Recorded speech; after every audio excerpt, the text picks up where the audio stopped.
Bueno, basado en Primera de Pedro, capítulo 2, este mensaje inicia de esta manera.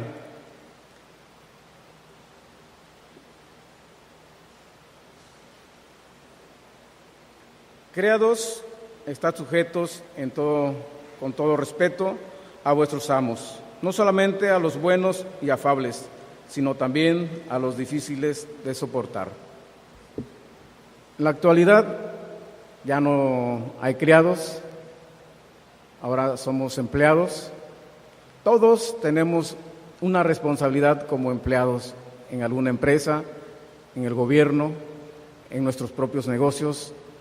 Pero hay dos palabras que me llaman la atención y que quisiera compartir. Estad sujetos en todo, con todo respeto a vuestros amos. Sujetos y respeto. La mayoría de los trabajadores ya no se sujetan a sus amos o a sus patrones, ni hay respeto a ellos. Hablan mal de ellos por el trato que reciben. Seguramente Pedro, aunque él era pescador o fue pescador cuando el Señor lo llamó, no estaba sujeto a un patrón, pero era como un negocio familiar, porque él trabajaba con sus padres. Dice que cuando el Señor lo llamó, dejó sus redes y dejó a sus padres, dejó sus barcas y él siguió al Señor. Pero tuvo relación con este tipo de personas, este estrato que es muy importante dentro de la sociedad. Vamos a orar. Señor, te alabamos y te glorificamos. Reconocemos que somos finitos, Señor, delante de ti. Sé tú el portador de este mensaje. Queremos exaltar tu nombre. Queremos, Señor, que tu pueblo crea más en ti, en tus promesas, en tus mandamientos, en tus advertencias, en todo aquello, Señor, que tienes preparado para nuestras vidas en este tiempo difícil que estamos pasando. Sé con nosotros, ayúdanos y fortalece nuestras vidas. En Cristo Jesús. Amén. Si notaron en la lectura, habla de sufrimiento, habla de sometimiento. La mayoría de la gente vive sufriendo. A su alrededor, no sé si lo han notado, no necesitamos ser tan observadores, pero vemos cómo la gente sufre de muchas cosas. Van a decir de inseguridad, eso ya todos lo sabemos, pero sufren de enfermedades. Sufrimos cuando estamos llegando a viejos, porque ya todo nos duele. La juventud disfruta de su juventud, pero también es pérdida de tiempo a veces porque no aprovecha su juventud para servirle a aquel que es nuestro modelo de vida, que es nuestro Señor Jesucristo. A veces sufrimos por nuestro propio pecado, porque no queremos someternos a la voluntad del Señor. Jesucristo es nuestro modelo por excelencia para vivir una vida cristiana. En la actualidad hay muchos grupos que se llaman cristianos, pero alguien decía, creo que hemos usado mal el término cristianos, debemos ser discípulos de Cristo, porque el ser discípulos de Cristo implica vivir como Cristo vivió. Él nos enseñó a vivir. Él se preparó desde antes de la fundación del mundo para venir y expiar nuestros pecados, limpiar nuestra maldad. 750 años antes de que Él naciera, ya el profeta Isaías predicó acerca de lo que Él iba a enfrentar. En el capítulo 53 es una narración especial. Si quieren abrir sus Biblias, Isaías 53, versículo 9.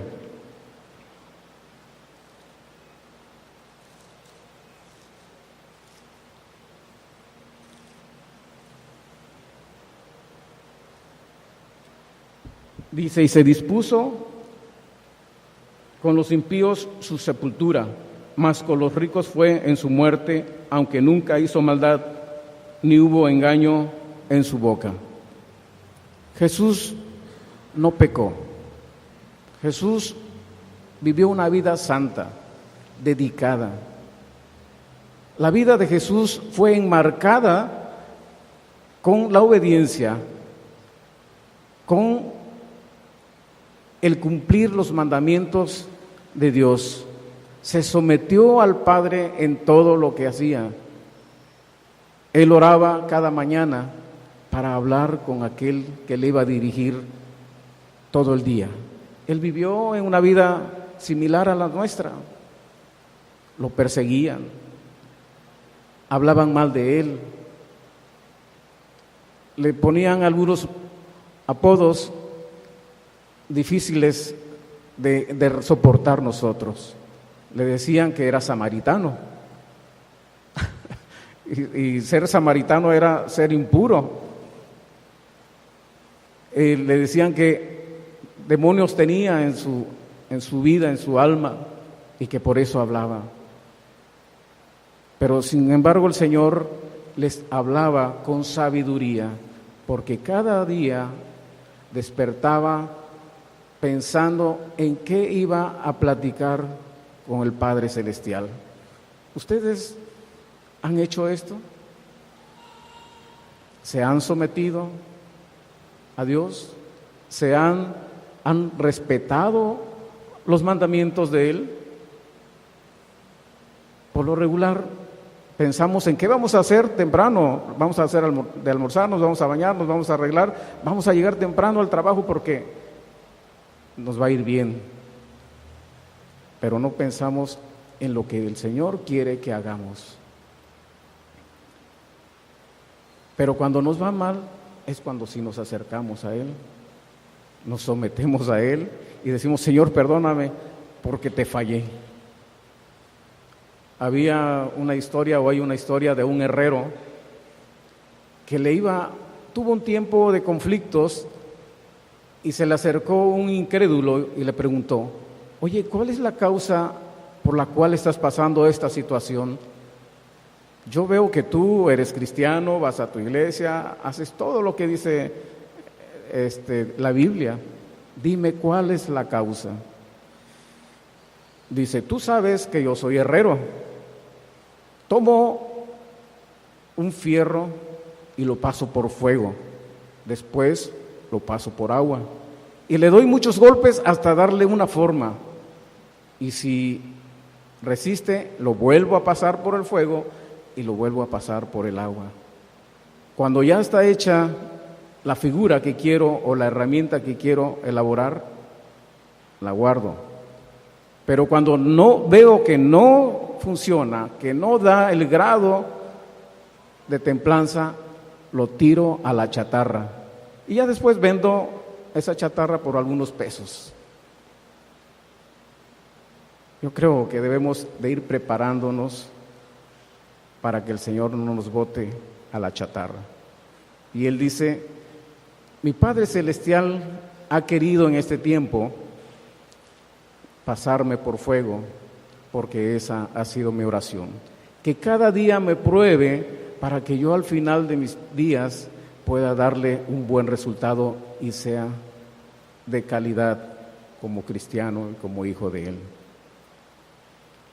¿Qué queremos que el Señor haga? ¿Queremos que nos deseche? Porque también permite que pasemos por pruebas para ser moldeados y acercarnos a Él. Porque nuestro corazón es duro, nuestro corazón se rebela, nuestro corazón anhela vivir como viven los demás. El Señor no quiere que vivamos de esa manera. Hay necesidades primordiales, hay necesidades materiales y necesidades espirituales y materiales.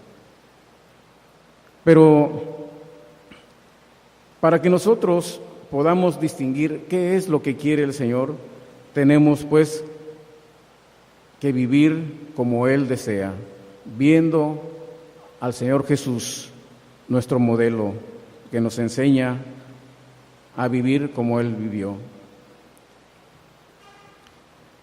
Hay dos tipos, y nada más quiero mencionar dos porque hay muchos, en que la gente sufre. Una es porque el mundo en el que vivimos es imperfecto. La gran mayoría de la humanidad no conoce a Dios. Y los que conocen a Dios no se someten a Él. Esta gran mayoría sufre y nos contagia a nosotros también como cristianos. Voy a mencionar en Mateo 7, 24 y 27, es una parábola que muchos conocemos y que nos ha servido para someternos a aquel que es la roca. Dice, por tanto, todo el que me oye estas palabras y las pone en práctica es como un hombre prudente que construyó su casa sobre la roca. Cayeron las lluvias, crecieron los ríos y soplaron los vientos y azotaron aquella casa con todo. La casa no se derrumbó porque estaba cimentada sobre la roca, pero todo el que me oye estas palabras y no las pone en práctica es como el hombre insensato que construyó su casa sobre la arena. Cayeron las lluvias, crecieron los ríos, soplaron los vientos y azotaron aquella casa, y ésta se derrumbó y grande fue su ruina. La lluvia, los vientos, los ríos son los problemas, son los conflictos que nosotros enfrentamos día a día. Precisamente con esta lluvia pasada, la semana pasada, que aparentemente no fue muy fuerte, pero hubo una zona por acá, por la colonia 5 de Mayo, por el Coloso, se derrumbó un cerro y tapó a una señora y a su hijo o su hija. Esta persona trabajaba en salubridad, no volvió a despertar. Tal vez no pensó en las consecuencias de vivir cerca de un cerro, o fue lo único que pudo conseguir, probablemente. Pero aquí nos enseña que espiritualmente tenemos que aferrarnos a la roca. Jesucristo es la roca. Jesucristo es una persona confiable, es el que se ocupa o se ocupó por darnos a nosotros el sostén de nuestra vida. Él tuvo misericordia, Él tuvo la compasión de acercarse a nosotros y buscarnos. Vino por los que estaban perdidos, dice. Estábamos perdidos. Cada quien andaba por su lado buscando cómo sobrellevar las cargas, cómo sobrellevar los vientos, cómo sobrellevar las lluvias y la fuerza del río. Nos vamos a veces por el arroyo de la moda, nos vamos por el arroyo de la novedad, nos vamos por aquello que nos llama la atención y que nos va a dar fama. Pero el Señor quiere que seamos prudentes en todo lo que hagamos. La prudencia nos hace tener paz, nos hace tener seguridad, nos hace confiar y también reconocer que nosotros somos débiles, que nosotros no podemos, que nuestra mente nos traiciona. Pero también hay otra forma de que la gente sufre. La causa de que la gente sufre es también por la misma gente.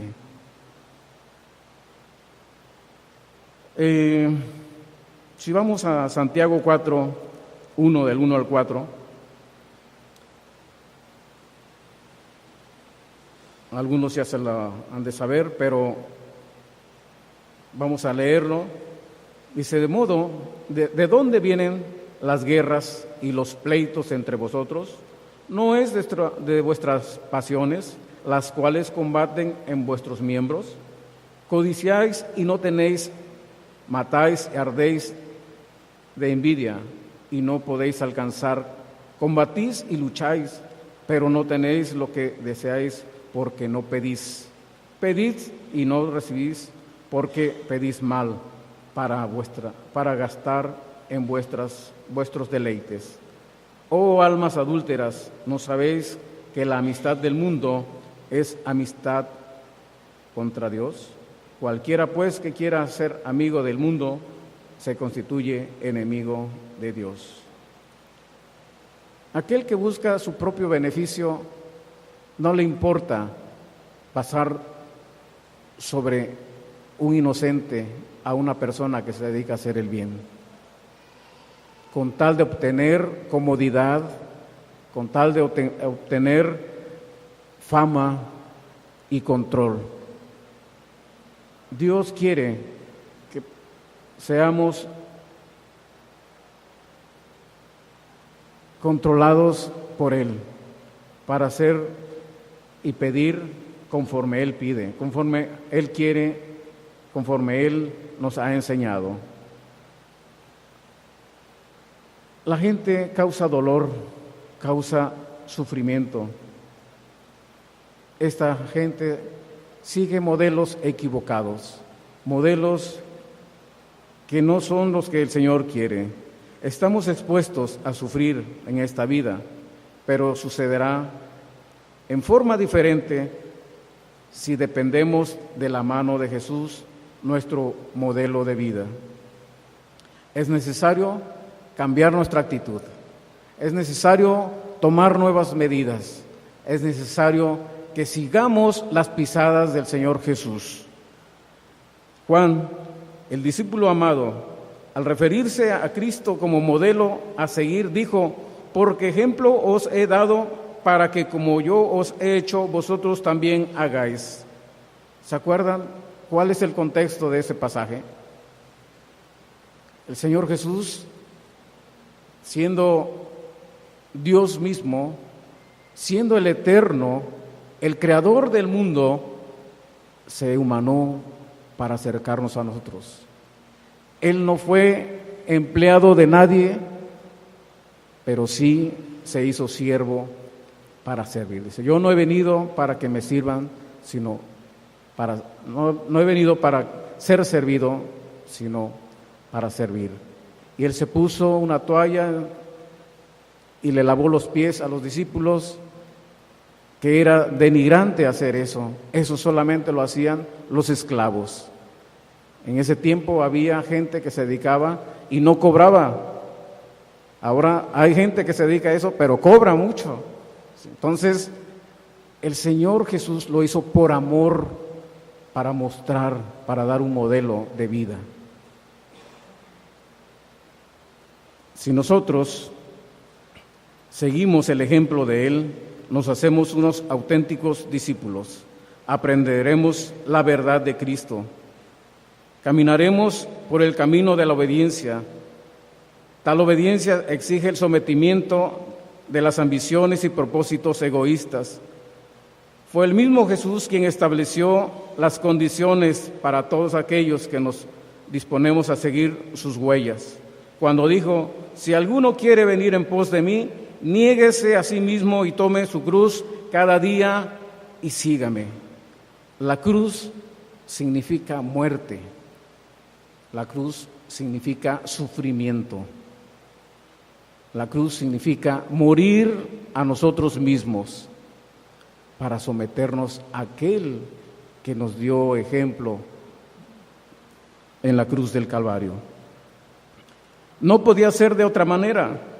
La vida de Jesús como ejemplo a seguir está enmarcada dentro de la demanda, el sometimiento de nuestra voluntad a Él, la obediencia a Dios y buscar su justicia.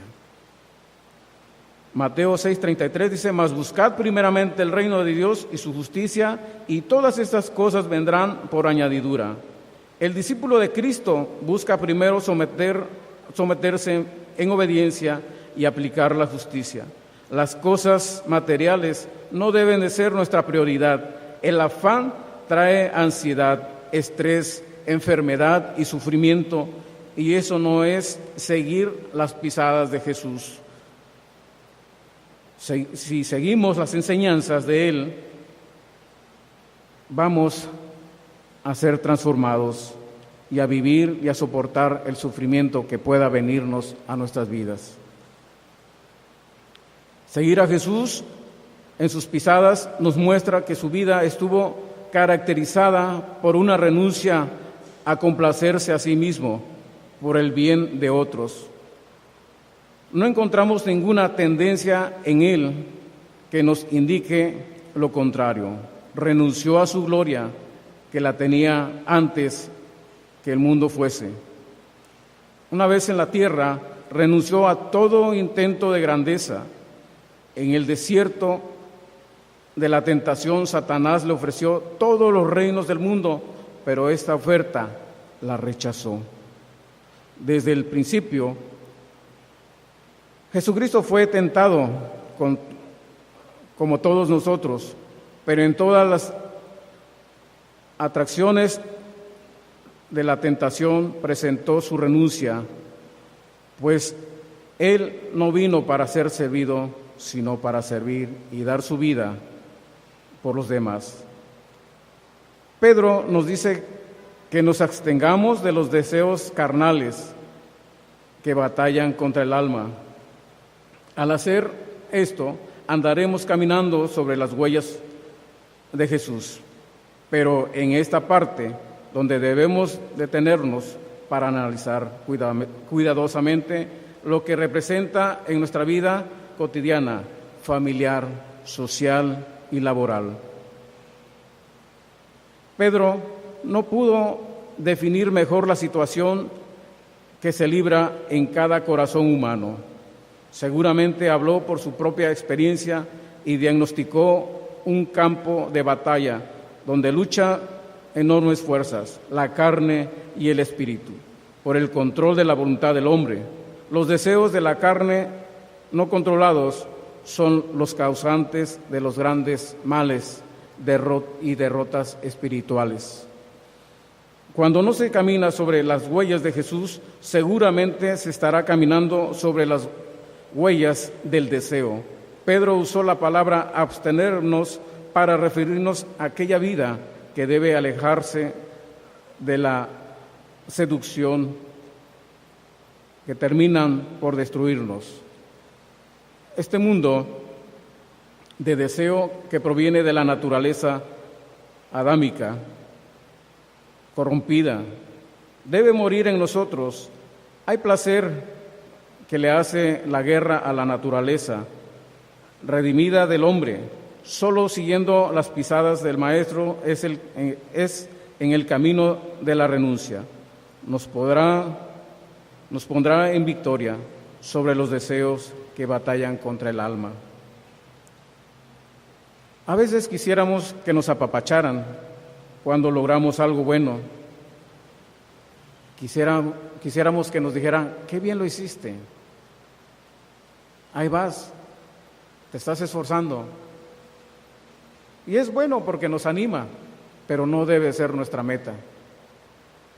Pero también quisiéramos que nadie viera cuando estamos fallando. Quisiéramos ser invisibles cuando lo estamos regando. Pero el Señor quiere que sus discípulos dependan de Él, le den la gloria a Jesús en medio de las tribulaciones, en medio del sufrimiento, en medio del dolor. A veces tenemos que hacer cosas buenas, aunque tengamos que sufrir. Yo recuerdo una vez, hace 20 años, la familia Rojas, la familia Elena y otras familias, no recuerdo bien, pero éramos un grupo que formamos un club de niños en el barrio de la Fábrica donde yo vivo. Y comenzamos a ver la necesidad en ese lugar porque había muchas familias disfuncionales, sus padres estaban separados, eran dados a los vicios, y los niños andaban en las calles, nadie los atendía. Y en la primera reunión que convocamos a esos niños, porque fue el equipo, a buscarlos en las calles, en las casas, a tocar, a invitar, y juntamos en la primera reunión como 40 niños, entre 4 años y 16. Estábamos contentos y no sabíamos ni qué hacer porque no esperábamos tener tantos niños. Sí llevábamos material, teníamos galletas y agua de limón, porque eso era lo que les dábamos, y ellos iban por eso, era su atracción, el agua de limón sopeado con galletas. Y esa vez, al final nos reunimos y nos animamos mucho. Fue pasando el tiempo, hubo oposición, hubo también competencia. Hubo un grupo de la iglesia tradicional que también formó el grupo y se llevó a muchos diciéndoles cosas que ellos veían como que iban a ser castigados. Entonces nos quedamos, creo que con la mitad. Nosotros dedicábamos ese tiempo, el domingo, era el único día de descanso, veníamos al templo aquí en la mañana y en la tarde atendíamos a esos niños. Muchos que iban a la escuela, también era su descanso el domingo y lo dedicaban a atender los niños. Terminábamos cansados, pero nosotros queríamos hacer un bien en el corazón de los niños y en el corazón de los adultos porque llegaban a ir. Pero sí nos dio tristeza que fue bajando el número por llevarse a los niños a otro grupo, que después ya no los atendieron, después se confundieron y muchos tuvimos que cambiar de actividad. Pero sí se sufre cuando quieres hacer el bien a la comunidad. Apenas leí también en las redes sociales que unos misioneros venían de Estados Unidos a Piedras Negras y traían mochilas, cuadernos, cosas de limpieza para una escuela, para una iglesia, y en la frontera los pararon y les sacaron todo lo que tenían en las camionetas y se veían ahí tiradas en el piso, pisoteadas, y todavía les cobraron una multa de $5,000. Y el misionero decía, es que es para regalarlo a los niños. Allá las iglesias de Estados Unidos nos los dieron para traerlos a esta población. Los vamos a regalar, no los vamos a vender. Pero aún así, ni les regresaron las cosas, ni las camionetas, y les cobraron $5,000 de multa. Por hacer el bien, a veces tienes que sufrir. Y los medios decían, ¿y qué van a hacer ustedes? Pues vamos a pagar la multa, vamos a pedir que nos manden dinero. ¿Pero qué más van a hacer? Vamos a orar por las autoridades de Piedras Negras y de las fronteras y de todo México. Y dieron el nombre del presidente. Dice, qué contrariedad, el presidente se va a otros países a decir, vengan turistas a México, vengan a invertir, y nosotros queremos ayudar, y nos reciben con una multa y con esta represalia de hacernos ver como ladrones, como delincuentes. Se sufre por hacer el bien, pero esto, cuando se hace en nombre de Cristo, glorifica el nombre de Cristo. Cuando lo hacemos por quedar bien, no vale nada. Hay un beneficio material solamente, una satisfacción, pero cuando hacemos las cosas para el Señor, a Él le damos la gloria porque Él nos dio ejemplo de cómo sobrellevar los sufrimientos, cómo sobrellevar los conflictos y aflicciones. ¿Estamos aprendiendo de esto? En la vida tenemos muchos sufrimientos, pero en la escuela bíblica de vacaciones estuve aquí porque el Señor me traje 2 niñas y me quedé, estuve ahí de portero, de seguridad en la puerta, y alguien se acercó a mí a platicar, una mujer de 24 años de edad, madre de 2 niños, y le digo, ¿cómo llegaste aquí? Pues me llamó la atención. y me gustó. Es que yo tuve una experiencia muy fea, dice. Cuando todavía no me casaba, pero más bien dice, cuando tenía 3 meses de embarazo, de dar a luz, fui secuestrada por 24 horas. Y me decían que me iban a matar y me ponían la metralleta aquí en el pecho y me decían que me iban a matar. Pero yo, en mi ignorancia, hablaba a Dios y decía, Señor, líbrame de esto. Si tú me libras, yo voy a obedecer tus mandamientos. El Señor tuvo misericordia de ella. Sí, ahora puede contarlo, pero dice que sufrió un trauma tremendo. Fue difícil superar eso. Ahora dice, lo digo, pero ya tiene 2, 3 años que me pasó esto.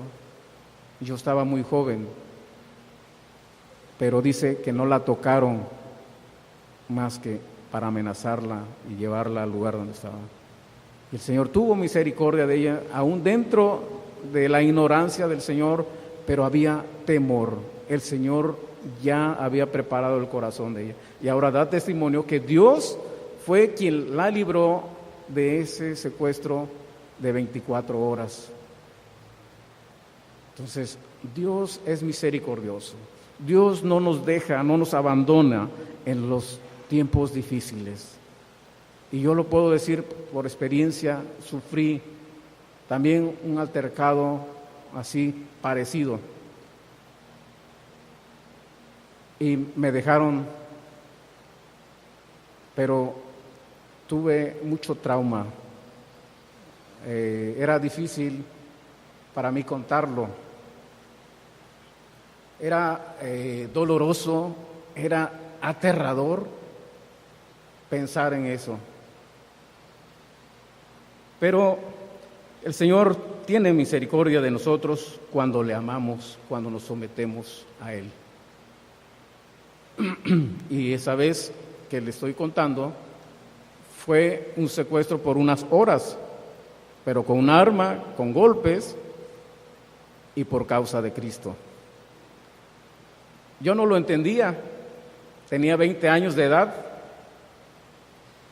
no lo entendía porque todavía no conocía la palabra. Yo tenía 2 años de haberme convertido al Señor y yo ya le servía a Él en varios lugares de México. Me tocó esto en la ciudad de Puebla, en una universidad muy problemática, donde había grupos radicales y fuimos a predicar el Evangelio en los salones a los maestros y a los alumnos. Y yo fui el último que traté de salir, todos se fueron y me agarraron a mí. Pero ya después me dijeron, Dios tuvo misericordia de ti. Dios te quiso moldear como el fierro y pasarte por fuego. Y eso ya tiene 40 años. Bueno, no tengo 60 todavía, pero casi más de 30 años. Pero me ayudó, me fortaleció. Y creo que a todos nos puede pasar algo, pero cuando lo hacemos en nombre del Señor, hay frutos, hay bendición, hay esperanza. El último pasaje, el último versículo que vamos a leer, el 25 de Primera de Pedro, dice, porque vosotros erais como ovejas descarriadas, pero ahora habéis vuelto al pastor y obispo de vuestras almas. El Señor nos da la esperanza. El modelo por excelencia para formar discípulos es el Señor Jesús. Él llamó a 12, pero en un pasaje de los evangelios dice que una multitud le seguía y quería ser enseñados. Y esa multitud asciende a más de 10,000 personas Y si ustedes se remontan, cuando Él alimentó 5,000, dice, y alimentó 5,000 hombres, sin contar mujeres y niños. Y por lo regular en una congregación son más mujeres que hombres. Y si contamos 5,000 varones, quiere decir que había como 7,000 mujeres y a lo mejor unos 2,000 niños. Pero sin embargo, cuando Él estaba en la cruz, Él decía, Elí, Elí, lama sabactani. ¿Por qué, Señor, Señor, por qué me has desamparado? Nuestros pecados lo hicieron a Él de tal forma que el Señor lo dejó, lo abandonó por tanta maldad que descargaba en su cuerpo. Nosotros merecíamos estar allí. Yo merecía estar allí en la cruz del Calvario, pero yo no iba a cubrir los pecados del mundo. Solamente alguien que fuera santo, alguien que fuera obediente, alguien que se dedicara en cuerpo y alma a vivir santamente como el Señor lo dispuso. Pero alcancé la misericordia y ahora, como oveja, me acerco a Él, como una oveja obediente, como una oveja que quiere ser cuidada y protegida por el buen pastor. El buen pastor es nuestro Señor Jesucristo, que vino a cuidarnos. Y dice el pasaje, al pastor y obispo de vuestras almas. El Señor es el que nos da fortaleza cuando nuestras almas están debilitadas. Él nos lleva a pastos verdes y aguas claras y limpias. ¿Deseamos ser alimentados por el buen pastor? ¿Deseamos ser cuidadas y supervisadas por el obispo? El obispo es un supervisor, alguien que cuida la calidad de un producto, pero nosotros somos humanos y también quiere que vivamos de una manera excelente, cuidando nuestra calidad de vida. Ya no nos va a dejar sufrir, hay esperanza. ¿Habrá alguien que quiera acercarse al Señor y decirle, Señor, yo he fallado y no he sido más que una oveja descarriada, no he sido más que desagradecido por el sacrificio que tú hiciste en la cruz del Calvario? Si hay alguien, puede levantar su mano o pasar aquí al frente y vamos a orar por ustedes para darles una palabra que pueda darles esperanza en el nombre del Señor Jesús. Vamos a poner de pie, nos vamos a poner de pie y vamos a orar.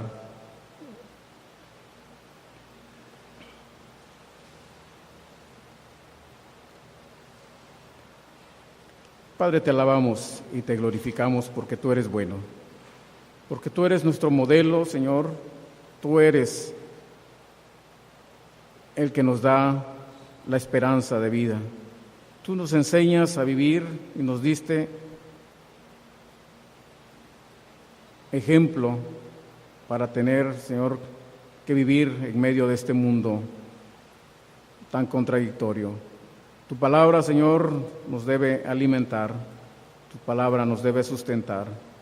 Oh, Señor Jesús, está en nuestro corazón, Señor, que cada día busquemos aplicar la palabra en nosotros, que cada día quitemos, Señor, la rebeldía de nuestro ser, que cada día podamos volver a ti.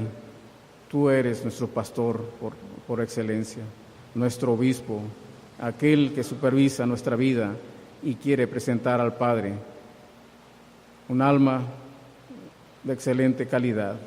Te alabamos y te glorificamos. En Cristo Jesús. Amén. Pueden tomar su lugar, hermanos.